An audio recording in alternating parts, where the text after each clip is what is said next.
Hi, I'm Dream Analyst Lainey Dolphin, and welcome to my Dreaminar, where you can analyze your dream with me by going to my site at haveagreatdream.com and click Dreaminar on the toolbar. Do you wonder why you dream? In fact, when you dream, you are problem solving. The dream is you having a discussion with yourself about a very specific current issue in your waking life that you are attempting to come to a conclusion about. And what I do is help people figure out what current issue triggered the dream. Once we know why you had a dream, we can find the solution, which actually appears right inside the dream. And then you can take that solution and apply it to your current waking life situation.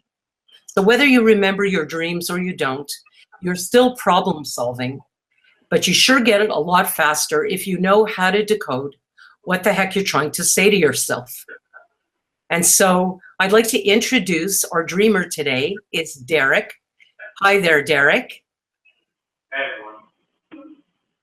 And so maybe you'll begin by sharing your dream with us. Sure. This dream was actually a pretty long dream, but what I remember most vividly was just kind of a short portion of it.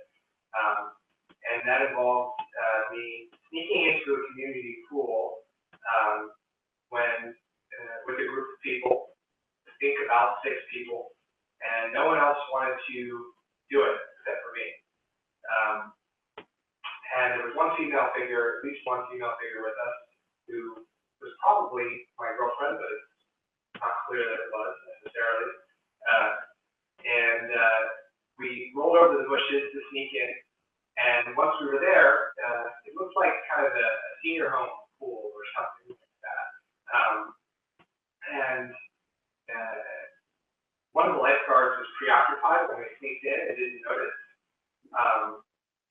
And the two got in. It looked a little bit different than a senior home pool, maybe because there was one of those giant mushroom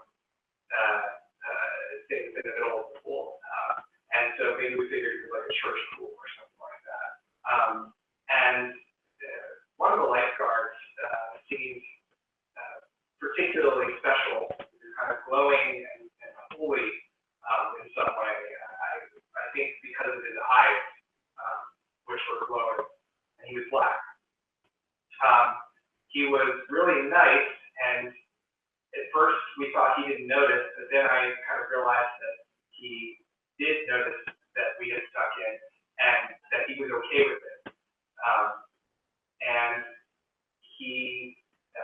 the next scene of that was that we were in the pool in kind of 3x3 line next to the lifeguard stand, and he jumped over us and barely landed over us. And then the next part of it was that everyone wanted to leave. So we left. And then Ari, my girlfriend, or whoever the female figure was with me, got mad at me for insisting that we had gone in the first place. And so they all got back in the van to leave, and they locked me out. And I was still wet, still in my towel, but and as they were driving away, I didn't want to get stranded, so I jumped on the windshield to prevent everyone from going away without me. And I would never do this in real life, but I guess I did it in the dream.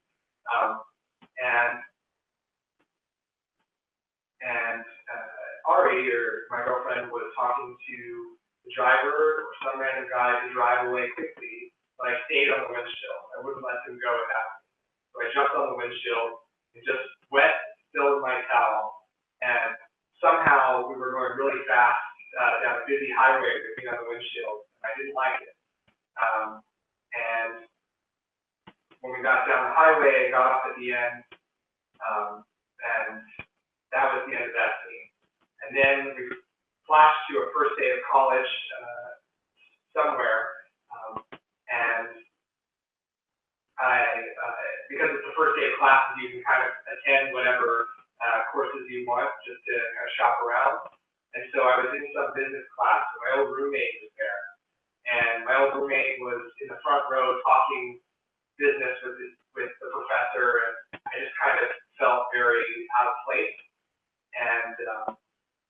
loud noise went off and scared everyone all of a sudden. And first, everyone thought it was, I thought that it was the noise that made people look, but then I realized that it was actually them noticing me, and they were all looking at me, and I felt like I didn't belong there. And so,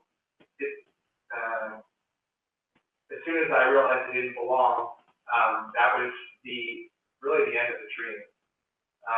And yeah, those are kind of the highlights that I can remember. Hopefully that was good. Sometimes there's different points of entry that you can use to try and uncover or decode why you had the dream. And what we're going to do right now is I'm going to give you some feelings that I have or that I noticed about the dream, and under what circumstances I might have a dream like that.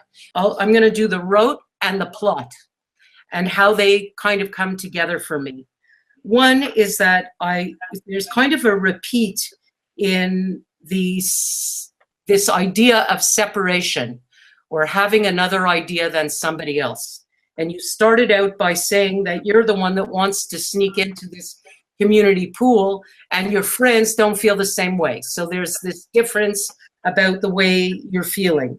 And then the second time I noticed it is when Ari and the rest of the friends are in the car and they lock you out. So again, there's a separation because they're in the van and you're not in the van. There's also 2 times close calls. One in that you didn't get noticed the first time. You thought the first lifeguard would catch you sneaking into the pool, and he didn't. So you got away with something there. That was a close call. And then you had a close call again with the second lifeguard when he asked if he could jump over you, and you said yes, and he jumps over, but barely. It's like that's how you say it. He landed barely over us. So now I would put those 2 together with me saying that I behaved in a way I wouldn't normally. And what did I get for it? This is what I'm thinking to myself when I read the dream, that I behaved in a way that I wouldn't normally, and I do not like the position I put myself in. I'm moving backwards because I'm picturing you on the windshield. I'm not picturing you facing the road. I'm picturing you facing the driver, the interior. Am I right? I beg your pardon? Yeah. Okay, good. So not only have I put myself into a position I'm not comfortable with, but I am moving backwards and I can't see where I'm going. So I have no control. I'm literally not in the driver's seat. And so that's what I would ask. That's how I would begin this dream if it was my dream. I would look inside my life in the last, I don't know, week or so, and I would ask myself, what situation happened recently in which I'm having a completely different opinion than some people in my life? Could be business, could be school, could be relationship. Just because you mentioned your girlfriend doesn't mean it's necessarily about your girlfriend. You could be using her as a metaphor for something else. The main thing for me is I'm finding myself in a position where I don't even know where I'm going. And also, I don't really feel like I have that much control over where I'm going. So yes to all of those things. You mentioned separation and kind of close calls. And I think the most obvious context in which those would make sense would be in my work life. I'm a graduate student, and one of the things that I'm confronting right now is some difference in opinions with my advisors about how to go about some of the research we're doing. And they want me to write all these papers and get things out just to get them out. And, you know, I've sort of been trying to mull over some of the findings that we've made in our lab. And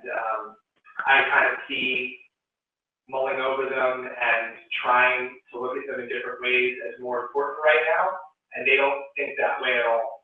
Their opinion is that it shouldn't matter, that I shouldn't dwell on them, that I should just put something out and be done with it. And so there's this huge difference. They even set up a meeting with me that was really just kind of like a little bit, stressful, because they were essentially saying that, I should really try to change some of my direction and the way that I'm approaching my work. And I felt very much in disagreement with that. Right. And it's interesting because in the part of the dream where you flash back to being in school and your room and you're describing that it's the first day or something, and you say that you're free to go where you want. Yeah. So you're sort of tapping into that potential that you have about being free to go where you want. And the way you approach your it's a PhD that you're writing, is that it? Yeah.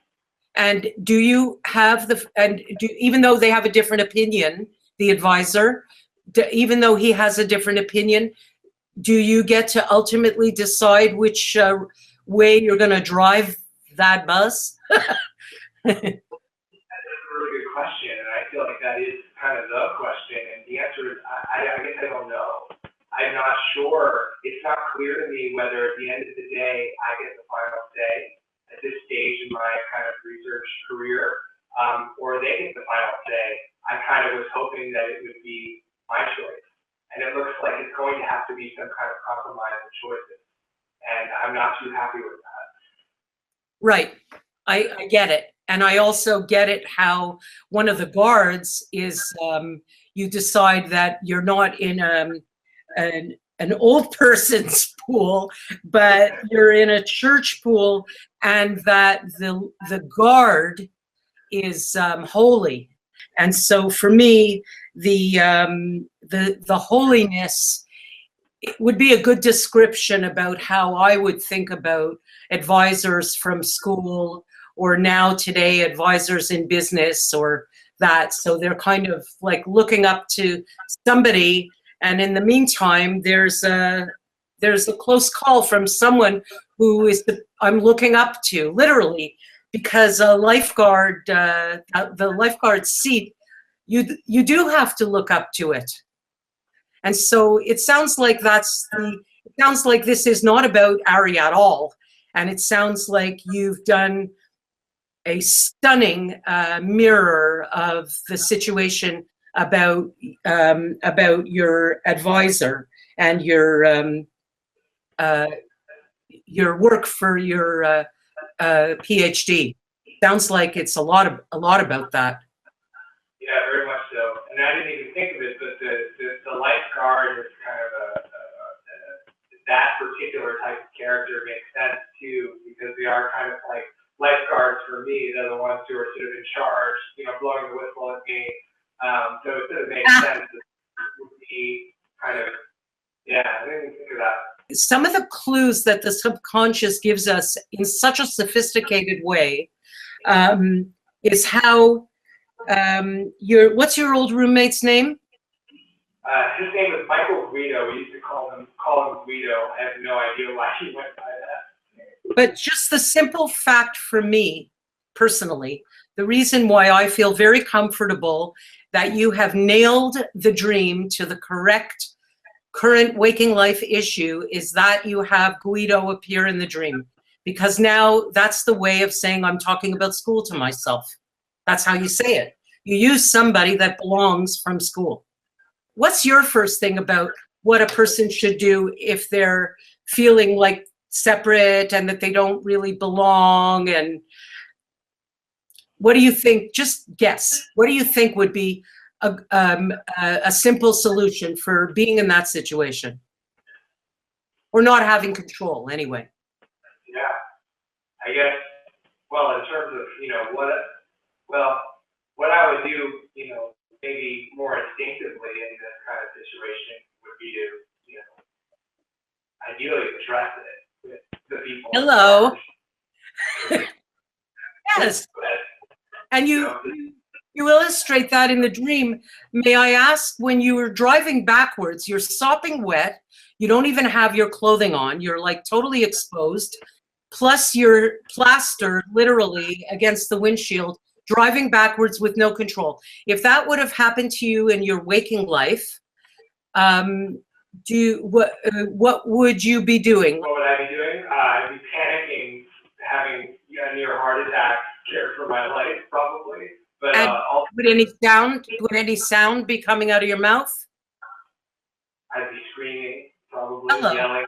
Yes, yes. And so if you're not speaking or brainstorming or discussing the matter that's bothering you with the nice lifeguard, because you are aware that there's some part of him that's nice, and you even give him permission to jump over you. So there's the discussion about discussion, because if you're not discussing in your waking life, you will, in the dream, put yourself in the most precarious of situations under which there is no way that you would be staying silent in that situation. And it's to inspire you not to be yelling and screaming like you would if you were stuck to the windshield of a car, but at least to create something, some balance between the two. What do you think? I think that sounds right. Once you're in the pool, then you may very well have what you toss out come back at you. It might boomerang, and I might add, in your favor, because if you can go and discuss it with some solid ideas and you've got your good argument ready, then you might get your ideas bounced right back at you in a good way.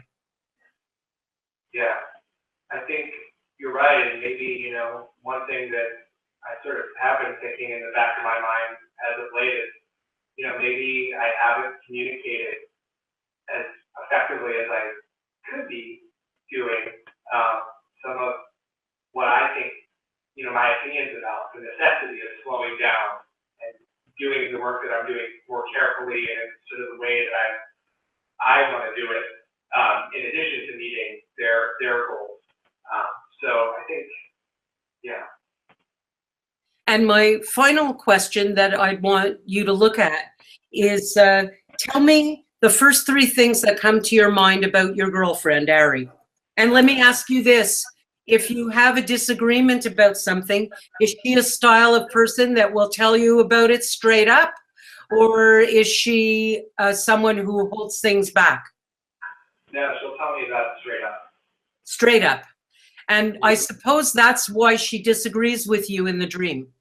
Because the part of you that's like her is disagreeing with yourself about speaking up. So there's the separation, the interior separation about how you're going to handle this situation. The part of you that would speak up like she would is disagreeing with the part of you that isn't speaking up. And what about Guido? Tell me a couple of things about his personality. Obnoxiously, hopefully he's not watching this. Obnoxiously, kind of talkative and like overly confident, overconfident. Excellent. Yeah. Excellent. And so you're saying that he's overly confident. That's the part of you that maybe you need to access. If it was my dream, I would be accessing that potential that I have that's a little bit like Guido.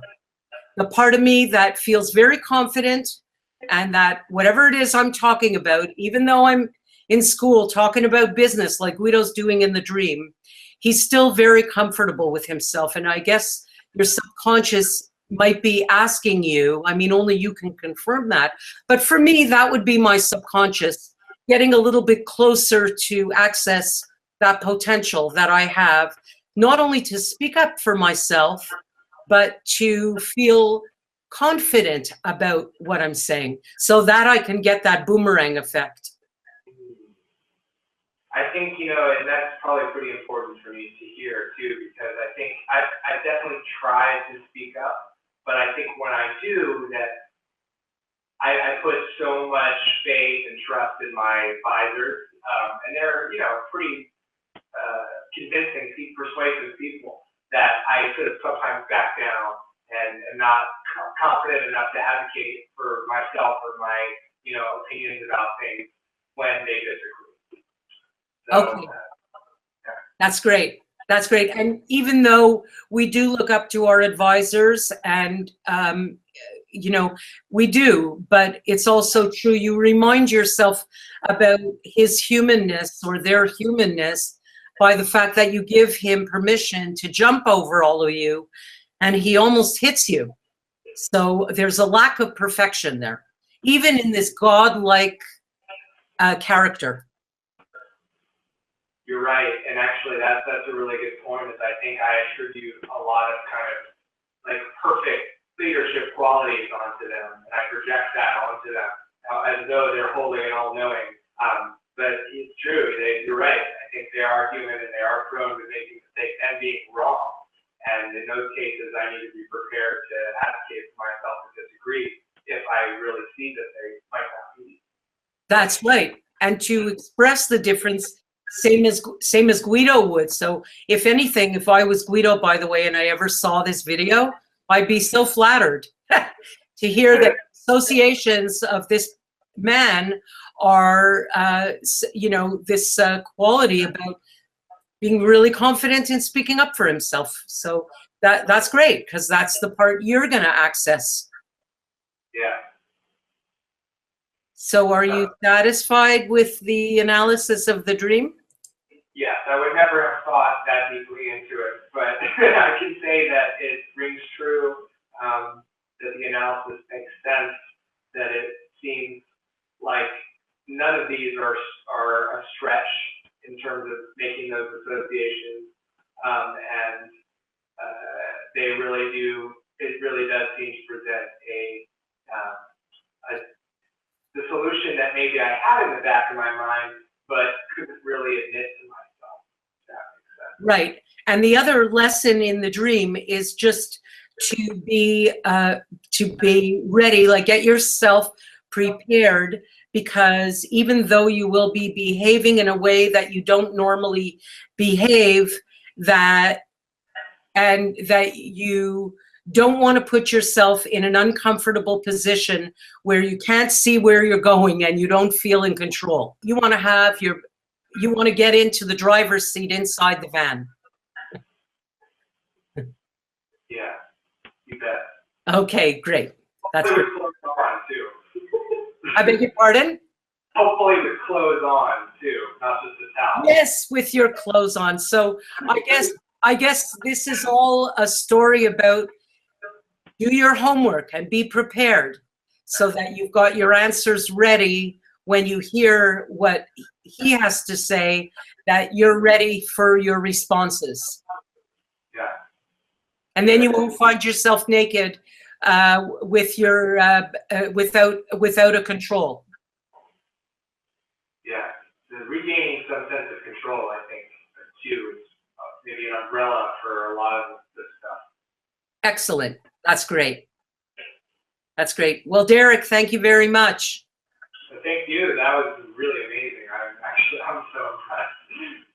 Well, I'm happy that you found your dream, and it was all you that did it. It's when people are open to hearing and attaching the dream to their waking life, that's when the magic happens. And I so respect and appreciate that you shared your dream with me. Sure thing. Happy to help. Okay, that's great. All right. Have a good day. You too. Thanks so much. Bye-bye. Some of you know I have afterthoughts more than from time to time about dreams and dreamers once I've had a few minutes to think about it. So the dream begins with Derek walking into a place he feels isn't allowed. And yet in the dream, he's going on right in there. It doesn't stop him, even with the risk. This, my friends, is what rehearsal looks like when you see it in a dream. He is rehearsing, A, not following the norm and taking on the advisors, walking into the old people's pool, so to speak, and B, he rehearses in the dream.